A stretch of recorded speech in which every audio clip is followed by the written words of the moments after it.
Welcome to Chillin' 101. We hope this video helps. You start by confirming the exact plastic lock style and why that matters. Different cuts avoid damage. Put on safety goggles and position the item on a flat surface so you can see the gap. Next, use a thin flat screwdriver to pry any latch slightly. Do not force it. Once you see movement, switch to cutting pliers or a utility blade at a low angle, then make a shallow incision. These first steps minimize cracking and keep you safe. Now you focus on the locking mechanism itself, and you need steady hands. Slide the blade or thin tool along the seam, angling slightly so you only cut the plastic shell. This avoids nicking internal parts or the item.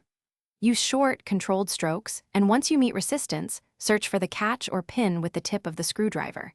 If you encounter a metal pin, stop and switch to pliers to snip it. This prevents sudden slips. Once the seam loosens, lever gently until the pieces part. Finish by separating the halves and removing any plastic shards so you don't scratch or jam the device later. You should inspect the area you cut.